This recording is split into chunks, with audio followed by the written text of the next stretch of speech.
Hello guys, good morning, good afternoon, good evening. Kumusta kayong lahat and welcome to my vlogs. Yeah, so for today's video, vlog tayo ulit dito sa gamot ni Lola. Yan, kasi katapusan na naman, so kailangan na naman natin ng mag-replenish ng monthly gamot ni Lola. Yan, so syempre good for 30 days. Yan, so magre-replenish na naman tayo kasi ubos na. So starting na naman ng bagong buwan, so ubos na yung gamot niya, so kailangan natin ulit mag-replenish.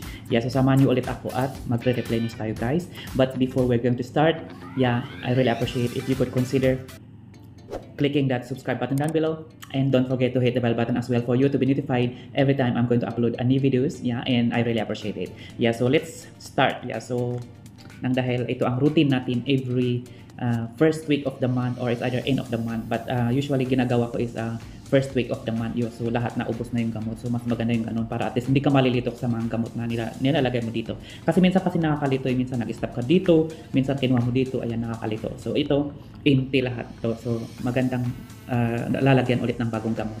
Yan, so start muna tayo dito sa may one. So at start muna natin dito, ito sa may cholesterol na gamot ni Lola.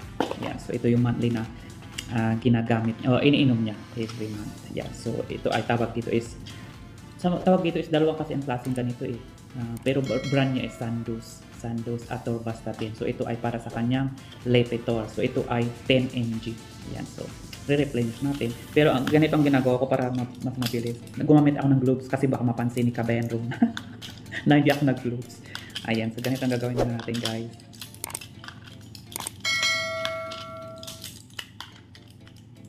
Ganito ang buhay ng isang caregiver. Yeah, so na-mention ko naman before sa aking unang vlogs, hindi lang naman ito ang gawain ng caregiver. So ito lang yung mga basic na ginagawa ng caregiver. Yan, so siyempre ganito, replenish ng gamot. Ito ang kagandahan kasi nilalagay mo lahat dito sa may medicine kit para madali lang mong kunin. Hindi kagaya ng ganito pag inisa-isa mo ito sa umaga. Nako, hirap. Tapos ito ay iniinom every after ng kanyang breakfast. Lahat ng gamot na ito. Ayan. So, yan. Ilan na lahat? 2, 4, 6, 8, 10, 14, 16, 18, 20. So, meron pa 20. Okay. Saktoy natin ng 30 para medyo mabilis.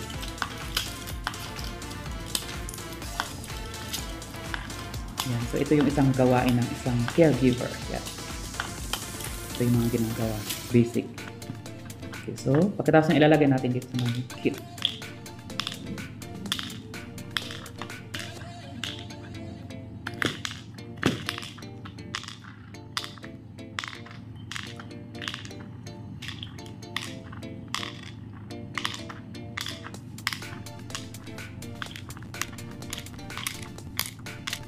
Pala. Oh, hindi, sakto lang na 30.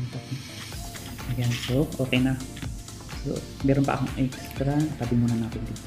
Kasi meron pang extra medicine kit. Okay. Okay, so, tapos na tayo sa itong gamot ni Lola na ang kuwan dito ay pang cholesterol niya. So, ito yung tinitik niya every morning. Ayan, so, once a day lang naman. Ayan. So, next natin yung next natin. So yan guys, tapos na tayo dito sa may cholesterol niya. So tabi muna natin dito para hindi tayo malito. Ayan, kung saan tayo natapos. Ayan, tabi ko muna dyan. So next naman natin ito yung Amlibon para sa kanyang blood pressure. Yan, Amlibon ang tawag dito. Brand niya din is Sandoz. Yan, so ito ay 5 mg pero actually tinitig lang niya is half. Yan, so yun ang fan sa kanya. Half lang siya. So meron pa akong extra dito. So yun muna ang gagamitin ko bago ako magbukas nito. Oops! Dami. Yan, ito yung pang high blood niya. So, ito yung ginagamit niya rin every morning. Actually, every morning lahat ito. Yan, so, ay, gloves ko mahaba. Yan, putol-putulin muna natin. Kasi 5 mg siya, which is actually, ang titig lang niya is 0.5. Ang ingay ngayon sa labas.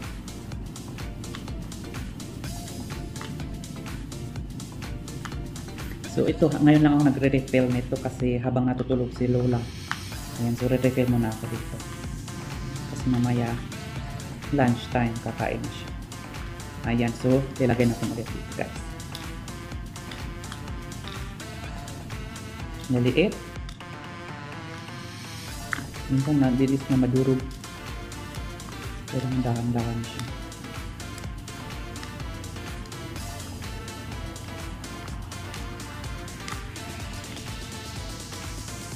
Ingay sa labas, ano kaya yun? Nagtidrilling ata. Okay, so kulang pa tayo ng isa. Magbukas muna tayo nito. So extra. Ayan, so tapos na tayo dito sa kanyang high blood na gamot. Ay, high blood. Yung pang high blood niya. Amlodipine. Ayan, tapos na tayo dyan. Ngayon, next naman natin is Glucophage. Yan, ito ay Glucophage 500 mg pang diabetes naman kasi diabetic na si Lola, pero at least maganda naman ang kaya naman kay Lola is medyo pan siya, ingat-ingat siya sa mga pagkain na matatamis. Pag alam niya matamis, hindi na talaga tinakain. Yeah, compared sa mga ibang pasyente na wala talagang control sa mga pagkain. Pero sa kanya, ito ang kagandahan naman na medyo control naman niya lahat ng matamis na pagkain. Yan ang kagandahan. Yeah, so pero kailangan pa rin niya mag-maintain ng gamot. Isa din ito. Ayan, saglit lang. Lagay natin ulit dito. Lalaki o, tingnan mo.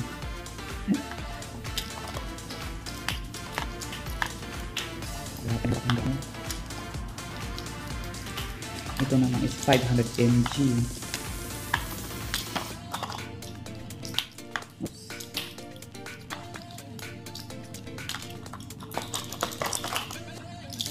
Ngayon ko nire-refill ito kasi at least may free time ako kasi pag di off ng anak niya, nasa labas kami. Puro kain naman sa labas. Food trip. So ngayon, busy yung anak niya nasa trabaho. So dalawa lang kami lagi dito sa bahay nila.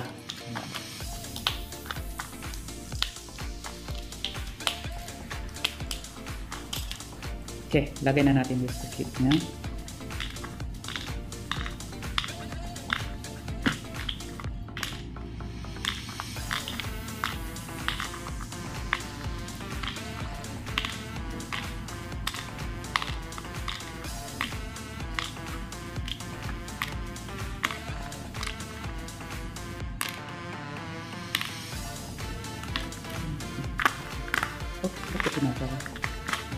Okay, meron pang extra mamaya kasi ito 28 lang kung siya. Meron pa tayong isang halakdan.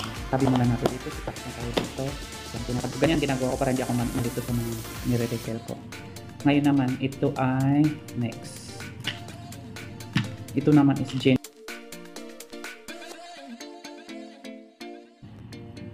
Ayan, so tuloy natin. So ito naman is mga kanya pang supplement lang. Mga pang supplement. Ito yung mga pang importante talaga, yung kailangan talaga niyang i-take. Pero ito yung mga supplement niya, yung mga ginger, ginkgo, whatever, ito mga turmeric. Ito yung mga supplement na gamot niya. So ito may nabuksan ako ng last month. Lalaki oh.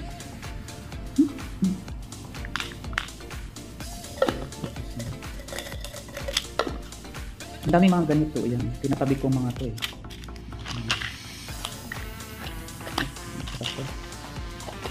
Parehas ka lang dito. So bagong bukas na tayo ulit.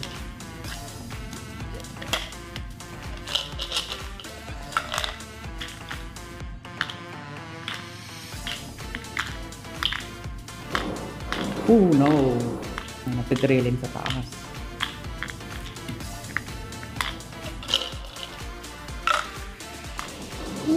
Oh my god, maingay.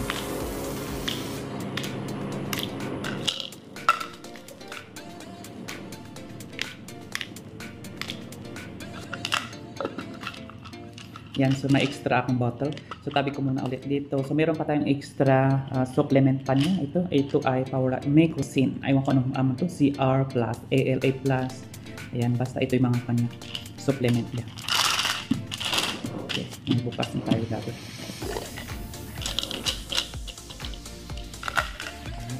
Ito naman ang kulay niya.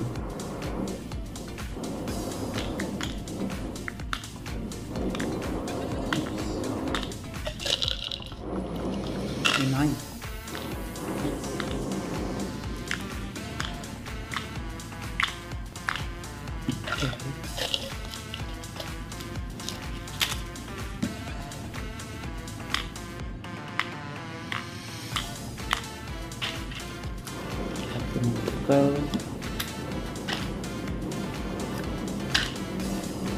maingay sa taas.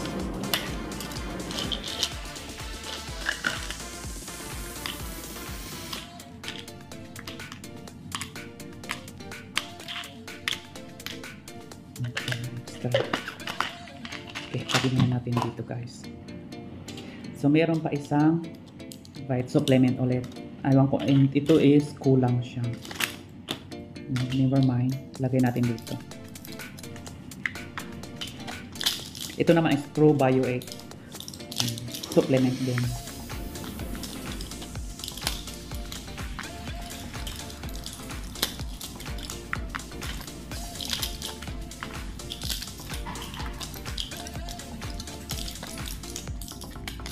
Oops, kumalaglag.